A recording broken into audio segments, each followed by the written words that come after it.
হ্যাঁ ভাইয়া, অবশ্যই বলবো। আর বলার জন্যই তো আজকে আপনাদের মাঝে উপস্থিত হয়েছি। তো আমার সাথে যে কাহিনীটা হয়ে গেছে, এটা মানে প্রথম কথায় আসে যে ড্রাইভারদের এমন স্বভাব। এক কথায় আমি বলবো যে সবাই তো আর এক না, আর সব ড্রাইভার মন মানসিকতা একরকম থাকে না। তো এই ড্রাইভারটাকে আমি প্রথমে ভালোই মনে করছিলাম, কিন্তু শেষ পর্যায়ে এমনটা হবে আমি জানতাম না, তাহলে ওর গাড়িতে আমি কখনই চড়তাম না। আহ, কাহিনীটা হয়েছিল আমার সাথে প্রায় 2 বছর হয়ে গেল। তখন মানে আমি একটু চঞ্চল টাইপের ছিলাম, কারোর কথা একটু কমই শুনতাম। বাবা মার মানে অবাধ্য ছিলাম। একটা কথা আমাকে বলতো যে ডানে যাও, আমি বামে চলে যেতাম। যদি বলতো আজকে তুমি প্রাইভেটে যাবা, আমাকে সাথে করে নাও, আমি নিতাম না, আমি একাই চলে যেতাম। আবার ওই মামার বাড়ি খালার বাড়ি বেড়াইতে যাবো, আমি বলতাম মানে গার্জেনে যাওয়া লাগবে না, আমার মন চাইছে আমি মামা বাড়ি চলে যাবো। মানে সবসময় আবদার নিয়ে চলতাম, এক কথায় কোনো কথা শুনতে চাইতাম না। তো একদিন আমি মামার বাড়ি যাবো মানে হুট করে বায়না ধরছি, দুপুরে খাইতে বসছি, তখন আমার মনে পড়লো যে আগামীকাল যেহেতু আমার স্কুল বন্ধ, তো আমি এই ফাঁকে মামার বাড়ি থেকে ঘুরে আসব। খাওয়ার সময় আমি বললাম যে আম্মু আমি বিকালে মামার বাড়ি যাব। তখন বলতেছে এত দূরের রাস্তা, 5-7 ঘন্টা লাগে, আর তুমি এখন কিভাবে যাবা? তুমি সকালে বলতা তোমাকে আমরা দিয়ে আসতাম, বা তোমার মামা এসে নিয়ে যাইতো। তখন আমি বললাম না, তোমাদের যাইতে হবে না, কষ্ট করে আমি একাই যাব, আর আমার মন যখন চাইছে আমি যাবই। তখন আব্বু আমাকে বলল যে এতদিন তুমি যা কিছু করছো না করছো, এখন ধীরে ধীরে বড় হইছো, নিজে একটু বোঝার চেষ্টা করো। এভাবে মেয়ে মানুষ হুটহাট চলাফেরা ঠিক না। তখন আমি আব্বুকে বললাম যে আগে ছোট ছিলাম, তোমাদের ভয় ছিল, এখন তো আমি বড় হয়েছি, তাহলে কেন ভয় করতেছো? আমি তো নিজে চলতে পারি, আমি কি বোকা মেয়ে? তখন আব্বু বলল যে মেয়েরা বোকা হইতে সময় লাগে না, তুমি হয়তো মামুনি বুঝতেছো না, এটা যখন হবে তখন বুঝবা। তখন মানে আব্বুর কথা আমি মানছিলাম না, আমি বললাম আব্বু তুমি যত যাই বলো, আমি ঠিকই চলে যাবো। আর আব্বু আম্মুকে বলে গেল যে অজানে আজকে না যায়, কালকে আমি নিয়ে মানে বেড়ায় চলে আসবো। আমি আব্বুর কথায় মানে চুপ করে শুধু শুনে রাখলাম, কিছু বললাম না। যখন খাওয়া দাওয়া শেষ, তারপরে আমি বায়না ধরলাম যে আম্মু আমি চলেই যাব, বিকালে সব কিছু জামা কাপড় রেডি করে আমি বসে আছি যে আমাকে যাইতে দাও। তখন আম্মু বলতেছে না, যাইতে দেবে না, মানে ভাড়ার টাকা দিবে না। আর আব্বু আম্মু না দিলে পাবো কোথা থেকে, তখন তো আর ইনকাম করি না। তখন আম্মু মানে আমার মুখের দিকে তাকাইয়া বলতেছে ঠিক আছে, টাকা দিতেছি, তুমি যাও, তবে সাবধানে যাও, আর যাইতে যাইতে তো রাতও হইতে পারে। তখন আমি বললাম চিন্তা করো না, গাড়ি ঘোড়ার রাস্তা, রাত হলে কি কোনো সমস্যা নাই। পরে আমি মানে আব্বু বাসায় ছিল না, আম্মুর কাছে বলে বাসা থেকে বের হয়ে গেছে যে আব্বু যেহেতু না, এই ফাঁকে আমি চলে যেতে পারবো। তারপর আমি রওনা হলাম, রওনা হয়ে চলে গেছি। মানে বাসের রাস্তা শেষ হয়েছে, বাসে তো অনেক লোকজন থাকে, সবার সাথে মজা করতে করতে গেছি। যখন মামার বাড়ি যাব, হঠাৎ প্রায় গ্রামে আমি ঢুকবো, এই গ্রামটা খুব নির্জন, আর রাত্রে মানুষ একা একা চলাফেরা করে না। আর পরে আমি ভাবলাম যে হাইটে তো আর যাওয়া সম্ভব না, একটা অটো নিয়ে যাই। তো তখন আমি একটা অটো ড্রাইভারকে যেয়ে বললাম যে ভাইয়া আমাকে একটু হঠাৎ পাড়া দিয়ে আসবেন। তখন বললো হ্যাঁ দিয়ে আসবো। তো ভাড়া কত?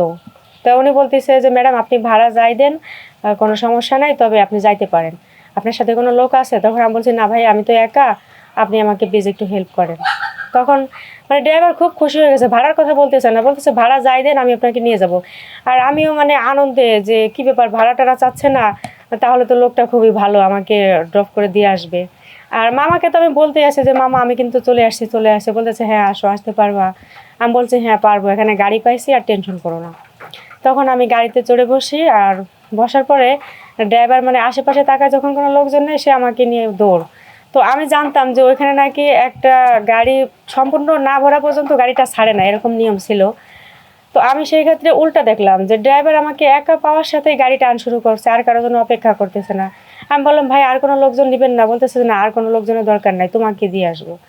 আমি আরো খুশি যে আমি তো খুব তাড়াতাড়ি পৌঁছাতে পারবো, কারোর জন্য ওয়েট করা লাগলো না। তখন সে যাইতেছে যাইতেছে, আশেপাশে মানে খুবই নির্জন এলাকা, জঙ্গল, কোনো লোকজন নাই, মানে একটা ভয়ঙ্কর পরিস্থিতি। তো আমি সাহস ছিল যে ড্রাইভার তো আমার সাথে আছেই, আর সাথে মোবাইলে ফ্ল্যাশ আছে বা গাড়িতে আলো আছে, তাহলে ভয়ের কি? আর এই রাস্তা তো আমার চেনাই, এক কথায় মামবাড়ির এলাকা, কেউ তো ভয় করবেই না, মামবাড়ির আবদার তো বুঝিনি। তখন আমি যাচ্ছি, যাইতে যাইতে সামনে মানে একটা 3 রাস্তার মোড় বাঁধলো। তখন আমি ডান দিক দিয়ে যাবো, ড্রাইভার আমাকে ডান দিক না নিয়ে বাম দিকে নিয়ে যাচ্ছে। তখন আমি বলতেছি ভাইয়া রাত্রের লোকেশন, তবে আমি কিন্তু আইডিয়া করতেছি আমি ডানে যাবো, আপনি আমাকে বামে কেন নিচ্ছেন? বলতেছে না, বাম দিয়ে গেলে খুব তাড়াতাড়ি পৌঁছাতে পারবো। তো আমি মনে করলাম হইতেও পারে নতুন রাস্তাঘাট হয়েছে বা সে নিয়ে যাচ্ছে, নিতে নিতে এক কথায় মানে একটা ঘন জায়গায় আমাকে জঙ্গলের দিকে নিয়ে গেছে, নিয়ে ওইখানে গাড়িটা দাঁড় করাইছে। আমি বললাম এখানে কেন আসছেন? বলো তুমি একটু গাড়িতে বসো, আমি একটু প্রস্রাব করে আসি। এই কথা বলে সে গাড়ি থেকে নামলো, নামার পরে মানে 2-4-5 মিনিট লেট করলো। আমি গাড়িতেই বসে আছি, মানে নো টেনশন, আমাকে তো সে পৌঁছাই দিবে, একটা দায়িত্ব নিয়ে আমাকে উঠাইছে। আমি চুপচাপ বসে আছি। তখন সে একটা যাইয়ে একটা স্থান মানে পরিপাটি করে আসছে যে কোন জায়গাটা আমাকে নেওয়া যায় বা কোন জায়গা আমাকে সে নিবে।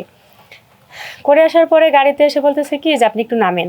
তখন আমি বললাম কেন, গাড়িতে কোনো সমস্যা? বলতেছে না, গাড়িতে সমস্যা না, আপনি একটু নামেন, ওই সামনে যাইতে হবে।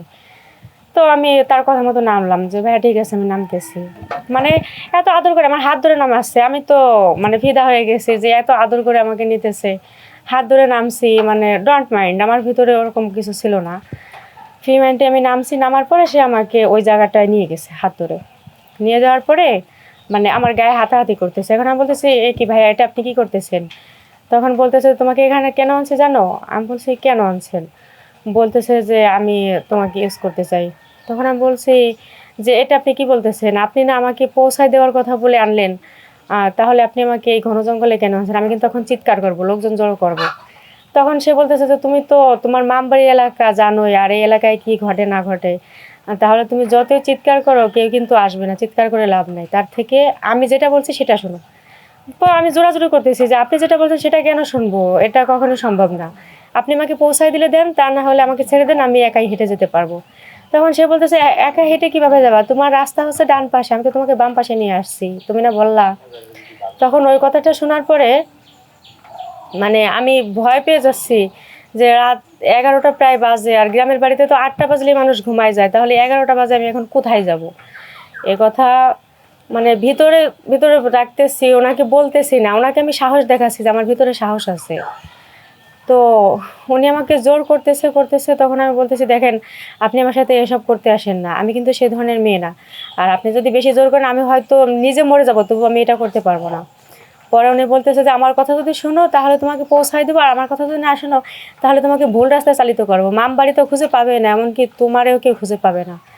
মানে এই ভয় দেওয়ার পরে তখন আমি মানে মানলাম যে ভাইয়া এখন তো আমার বাঁচতে হবে, আপনার যেটা খুশি আপনি করে নেন, তবে আপনি আমাকে পৌঁছাই দিবেন, আমাকে জানি আপনি এই মাঝ রাস্তায় ছেড়ে দিন না। আমি ফোনেও মানে ব্যালেন্স নাই, কারোর সাথে যোগাযোগও করতে পারতেছি না, মানে পরিস্থিতিটা এতই খারাপ যে কাউকে ডাকলেও খুঁজে পাবো না, 2-4 কিলোর ভিতরে কোনো ঘর বাড়ি কিচ্ছু নাই। তখন তখন তার কথায় মানে আমি একটু নার্ভাস হই, নার্ভাস হলে উনি ওটা সুযোগটা কাজে লাগায়।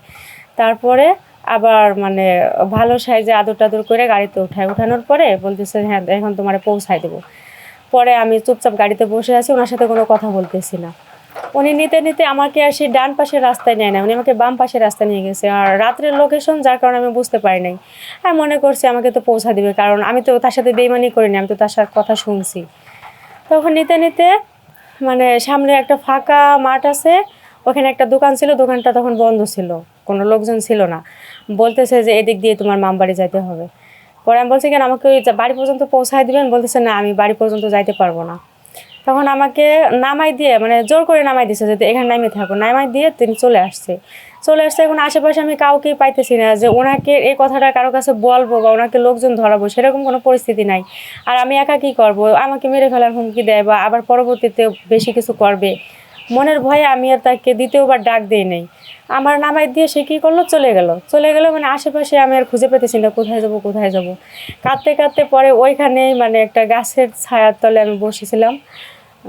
ওইখানে কোন সময় যে আমি ঘুমাই গেছিলাম আমি নিজেও জানি না। পরে সকালবেলা একটা লোক এসে আমাকে বলতেছে যে মামনি তুমি কোথায় আসছো?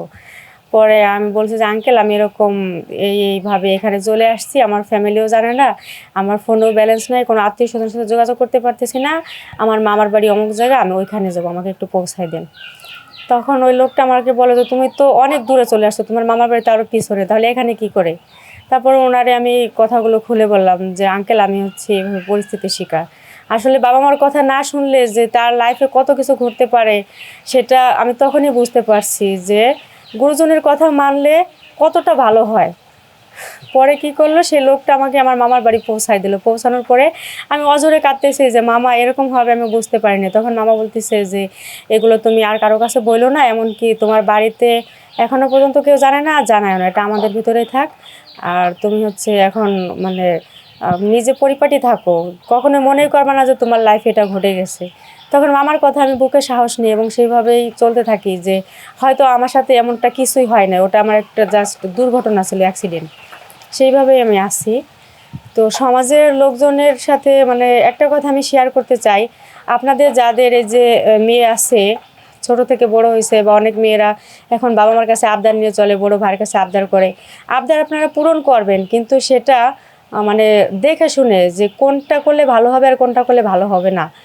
আর মেয়েদেরকেও একটা কথা বলি, আপুরা, ছোট বোনরা, তোমরা যারা আসো, তোমরা বাবা মার কথা মতো চলবা।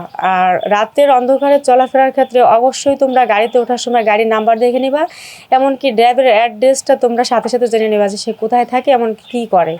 তাহলে এরকম ঘটনা ঘটলে তোমরা তাকে ধরতে পারবা। আমি ওই সময় এত বড় একটা ভুল করছিলাম যে আমি গাড়ির নাম্বারটাও দেখি নেই আর খেয়ালও করি নেই। আমি শুধু একটাই আমার চান্স ছিল যে আমি কখন মামার বাড়ি পৌঁছাবো, কিন্তু মামার বাড়ি তো শেষমেশ পৌঁছাইলামই না। নিজের জীবনের সাথে এমন একটা কাহিনীও ঘটে গেল। তো তোমাদেরকে আমি বলতেছি, তোমরা এমনটা কেউ করবা না, ঠিক আছে?